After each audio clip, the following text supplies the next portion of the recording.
Sir अगर exam के पहले 15 मिनट तुमने संभाल लिए ना तो पूरा पेपर संभल जाता है, लेकिन पहले 15 मिनट में अगर हड़बड़ा गए, पहले 15 मिनट में नर्वस हो गए, पहले 15 मिनट में क्वेश्चंस को ठीक से आइडेंटिफाई करके मार्किंग या जो स्ट्रैटेजी में बताने वाला हूं तुमने अप्लाई नहीं किया तो पूरा पेपर बर्बाद हो सकता है, पूरी मेहनत बर्बाद हो सकती है। तो क्या हाल है भाई सीए फाउंडेशन के नादान परिंदों में, उम्मीद करता हूं आप सभी बहुत बढ़िया होंगे, स्वस्थ होंगे, पढ़ाई बहुत ही सॉलिड चल रही होगी। सर देखो पहले का 15 मिनट ना मोस्ट इंपॉर्टेंट होते हैं, इसमें तो कोई दौमियत है नहीं, लेकिन उसमें करना क्या है ये सीख के जाना जरूरी है, वरना गलती होने के बहुत हाई चांसेस है। तो इस वीडियो में हम कम समय के अंदर अच्छे कंटेंट को लेते हैं और समझते हैं कि सर पहले 15 मिनट के अंदर क्या करना है, क्या नहीं करना है और किस प्रकार से करना है। तो मैंने कहा कि सर आप लोगों को आगे बढ़ने से पहले ना नीचे व्हाट्सएप में आपको नीचे व्हाट्सएप का डिस्क्रिप्शन मिल जाएगा। क्या कह रहा हूं सर मैं, नीचे डिस्क्रिप्शन में व्हाट्सएप का लिंक मिल जाएगा, है ना। वहां पे जाके टारगेट और बैच ग्रुप हमारा वही होता है,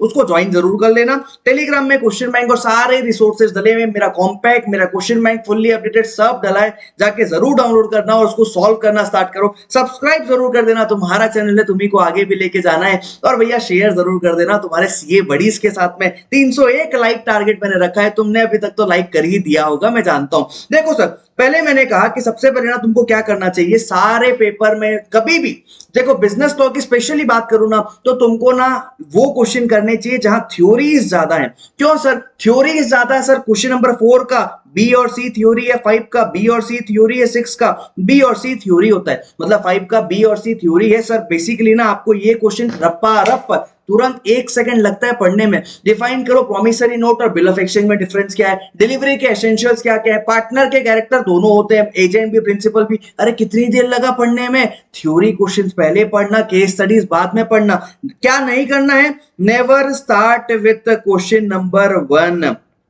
क्वेश्चन नंबर 1 को पहले 15 मिनट में छूना भी मत।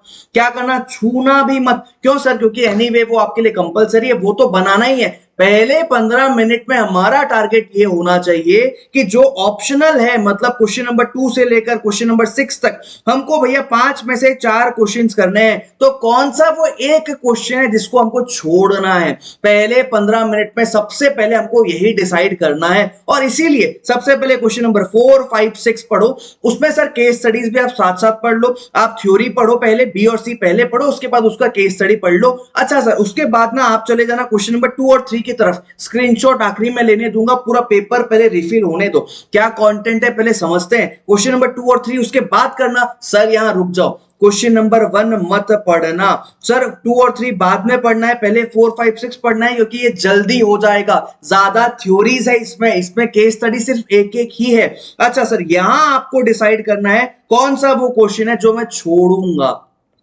मैं छोड़ूंगा, ये आपको अभी डिसाइड करना पड़ेगा। सर पेपर में लिख देंगे क्या ये हमको करना है, ये छोड़ना है? ऐसे राइट रॉन्ग आप मार लेना, कोई दिक्कत नहीं है। मैं तो इवन पेपर में पूरे सेक्शन नंबर भी लिख दिया करता था, 24, 56, 87। केस स्टडी का नाम याद आया ना तो पहले पहले के शब्द लिख लेता था कि ए, बी और डी, ऐसा पहला अल्फाबेट में लिख लेता था, पेंसिल से लिखता था। अगर एग्जामिनर आ जाए ना तो कितना ही खड़ूस, कितना ही घटिया आदमी क्यों ना हो, तुम बोलना सर गलती हो गई, आइंदा नहीं करूंगा, माफ कर दो, अभी मिटा देता हूं सर पेंसिल से, रबर से। तुम पेंसिल से लिख लिया करो, कोई दिक्कत वाली बात नहीं है। ऐसे जनरली होता नहीं है कि एग्जामिनर 2-4 शब्द लिखे हैं तो आपका पेपर फाड़ दे और आपको एग्जाम हॉल से भगा दे। इतना स्ट्रिक्ट, इतना रूड कोई होता नहीं। तो इसका फायदा आपको उठाना चाहिए और बाद में हाथ जोड़ लेना चाहिए, सॉरी बोल के, अपॉलॉजी देके आगे निकलो। हमको हमारा काम करना है भैया, पास होना है, वहां झगड़े करने हम नहीं गए, राइट। इसके बाद भैया तुम क्या करोगे ना, एलिमिनेट करोगे ऑप्शनल। ये हमारे 2 स्टेप्स हो गए, ये 5 को पढ़ो, ऑप्शनल को एलिमिनेट करो।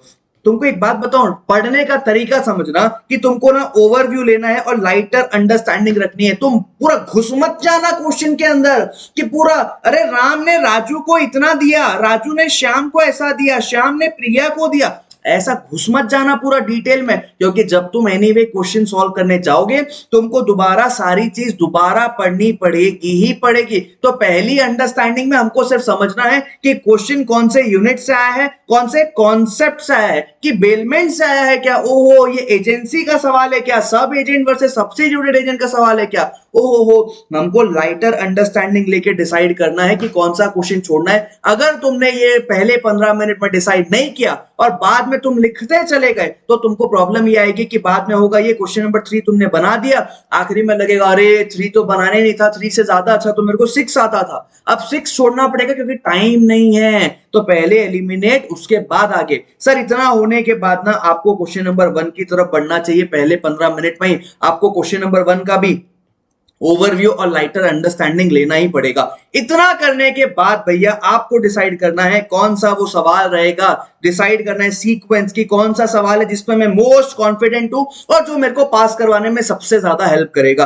फिर आप डिसाइड करो भैया कॉन्फिडेंट किसमें हूं और बाद में आप डिसाइड करो लीस्ट कॉन्फिडेंट किसमें हूं। ये सीक्वेंस बना लो। आप क्वेश्चन नंबर 1 के सामने लिख दो 3rd नंबर पे बनाऊंगा, 2nd के सामने लिख दो 1st नंबर पे बनाऊंगा, 5th के सामने लिख दो 2nd नंबर पे बनाऊंगा और उसी हिसाब से बनाते चलो। अगर सर हमको लगता है कि हमको तो आता ही नहीं है, हमको तो क्वेश्चन नंबर 3 का ए आता है, बी आता है, सी नहीं आता, तो ये जो हरकतें हैं या पेपर वेपर मत छोड़ना। जो लीस्ट कॉन्फिडेंट है वहां वो लास्ट में अटेंड करना।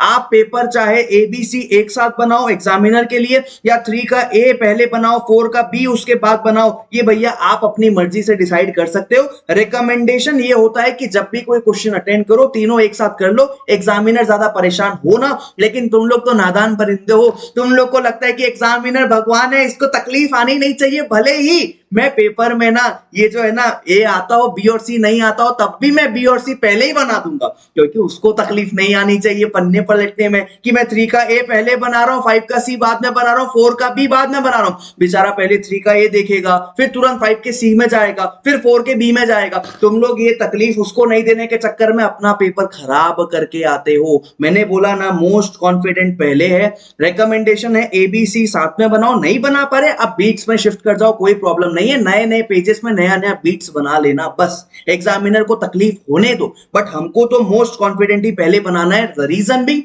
अगर उसने देखा कि भैया ये बच्चा पहले से ही अच्छा अच्छा लिख रहा है, सबसे अच्छे अच्छे सवाल आपने उसको पहले दिखाए ना, उसको फील होगा ये बच्चा तो बढ़िया है यार, इसको थोड़े जल्दी नंबर देता हूं, मैं अपना समय बचाता हूं, इसको रपारप चेकिंग करता हूं और ज्यादा नंबर देके खत्म करता हूं। लेकिन शुरुआत के ही कुछ क्वेश्चंस में अगर आपने गलतियां दिखा दी तो ओवरऑल जजमेंट घटिया हो जाएगा। सेक्शन नंबर तुम लिखते हो वेटेज होता नहीं है, लेकिन तुम क्यों लिखते हो? क्योंकि हमको वट दिखाना है, हमको हमारा वट बढ़ाना है, हमको जजमेंट में अच्छा दिखाना है। तो तुम ये गलती मत करना कि तुम ये दोनों को पहले लिख रहे हो, सबसे पहले मोस्ट कॉन्फिडेंट उसके बाद कॉन्फिडेंट बाद में लीस्ट कॉन्फिडेंट। हमेशा तुम्हारा सीक्वेंस होना चाहिए। तुमको कोई क्वेश्चन नहीं आता जो तुमको मन से अटेंड करना है सब लास्ट में होगा मेरे भाई, लास्ट में। कोई क्वेश्चन है जो तुमको छोड़ना है लास्ट में, बीच में पेपर गैप वगैरह मत देना। क्या तुमको बात समझ में आई? सर इसका स्क्रीनशॉट ले लो और इसी चीज को एग्जाम हॉल में जाने से पहले एक दिन पहले डिसाइड कर लेना। सर ये क्या कर रहे हो? अरे तुम स्क्रीनशॉट ले रहे हो ना, मेरा हमेशा चेहरा हंसता हुआ दिखना चाहिए ना जब भी तुम इस पेपर को देखने आओगे तो। डन सर, फिर मुलाकात करते हैं किसी और वीडियो में। Till then take care, bye bye.